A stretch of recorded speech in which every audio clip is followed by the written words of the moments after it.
নামমাত্র মশলা আর একদম অল্প সময়ে দুর্দান্ত স্বাদের আজ একটা ডিমের রেসিপি শেয়ার করব, যেটা নাকি একবার খেলে রোজ বানাতে ইচ্ছে করবে। এটা আমি গ্যারান্টি দিয়ে বলতে পারি। নমস্কার বন্ধুরা, শ্বশুর বৌমা রান্নাঘর অ্যান্ড ব্লগ চ্যানেলে সকলকে স্বাগত। তাহলে কি করে রেসিপিটি তৈরি করব সেটাই দেখে নেওয়া যাক। সবার প্রথমে এইখানে আমি ডিমগুলোকে সিদ্ধ করে নিচ্ছি। ডিম সিদ্ধ হয়ে গেছে। ডিমগুলো ঠান্ডা করে নেওয়ার পরে খোসাটাকে ছাড়িয়ে তারপরে একটা প্লেটে রেখেছি।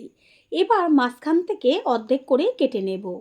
প্রত্যেকটা ডিম মাঝখান থেকে অর্ধেক করে কেটে নিয়েছি। গ্যাসের ওভেনে কড়াই বসিয়ে কড়াইটা গরম করে নিয়ে দিয়ে দিচ্ছি সর্ষের তেল। তেলটা যখন হালকা গরম হবে গ্যাসের ফ্লেম লো রাখতে হবে। তারপরে দিয়ে দিচ্ছি কালারের জন্য কাশ্মীরি লঙ্কার গুঁড়ো, হলুদ গুঁড়ো আর লবণ। খুন্তি দিয়ে ভালো করে তেলের সাথে মিশিয়ে নেব। গ্যাসের ফ্লেম লোতেই থাকবে, কারণ হচ্ছে তেলের মধ্যে যে হলুদ গুঁড়ো আর লঙ্কার গুঁড়োটা দিয়েছি সেটা পুড়ে যাবে। এবার একটা একটা করে ডিমের টুকরো তেলের উপরে সুন্দর করে চারদিকে সাজিয়ে দেব। এইভাবে নিচের পিঠটা খুব ভালোভাবে ভেজে নিতে হবে। প্রথমেই এরকম উবুর করে দিতে হবে, তাহলে কি হবে, কুসুমটা বেরিয়ে যাবে না ডিমের থেকে, ডিমের সাথে আটকে থাকবে। কিছুক্ষণ নিচের পিঠটা ভেজে নেওয়ার পরে উল্টে দেব ওপরের পিঠটা হবার জন্য। কত সুন্দর কুসুমগুলো ডিমের সাথে আটকে গেছে। এইভাবে উল্টে পাল্টে ডিমের দুই পিঠই বেশ লাল লাল করে ভেজে নেব। এমন কিছু রান্না থাকে ভীষণ সহজ, তবে তার টেস্ট কিন্তু ভুলতে পারবেন না। মাঝে মাঝে ঠিক এরকম টাইপেরই রেসিপি তৈরি করে দিলে মুখের স্বাদটাও পাল্টায়। ডিমগুলোর দুই পিঠই ভাজা হয়ে গেছে, তেল ছেঁকে তুলে নেব। ডিম তুলে নিয়েছি আর ওই বেঁচে থাকা তেলের মধ্যেই ফোড়ন দিচ্ছি একটা শুকনো লঙ্কা আর হচ্ছে ছোট চামচের 1 চা চামচ সাদা জিরে।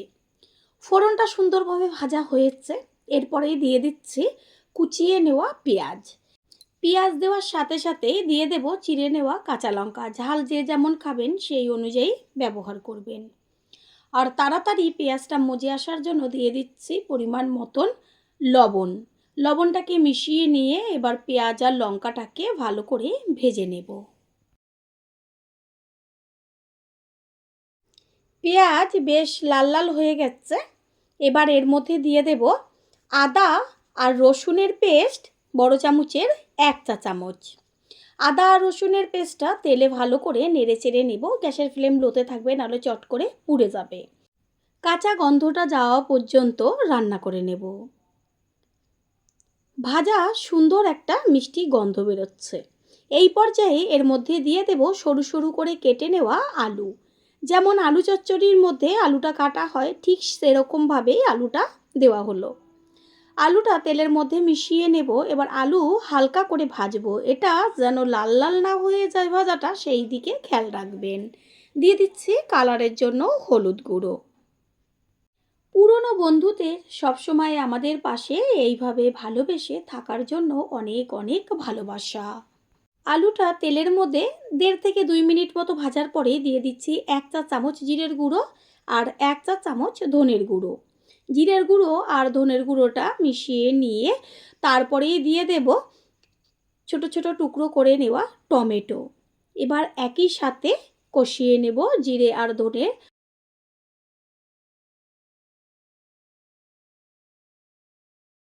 মশলার থেকে কাঁচা গন্ধটা চলে গেছে, টমেটোও মজেছে।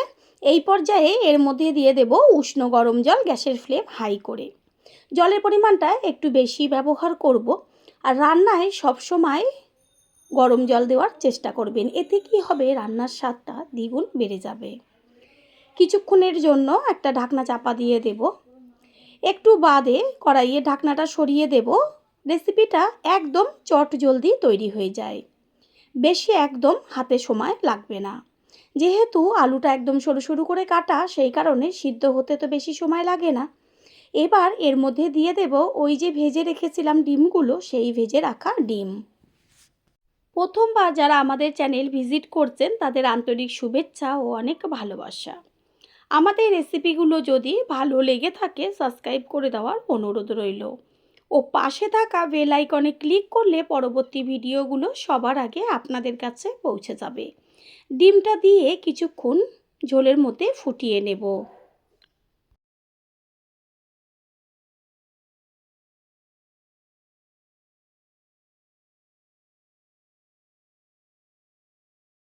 রেসিপি তৈরি হয়ে গেছে।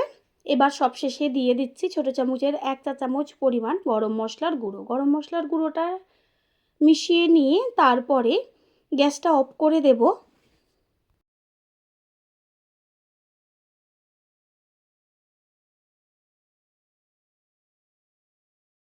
সবশেষে দিয়ে দেব কুচিয়ে নেওয়া ধনেপাতা।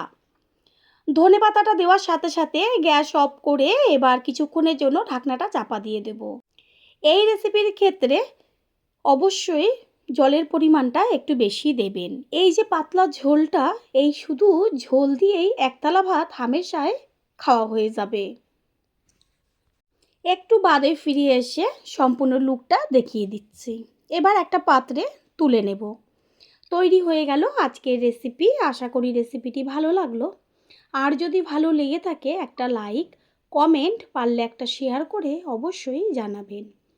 আপনাদের দেওয়া একটা লাইক ও লাইকের পাশে থাকা হাইপ আর একটা শেয়ার আমাদের কাছে অনেক অনেক গুরুত্বপূর্ণ। All friend, thanks for watching my video.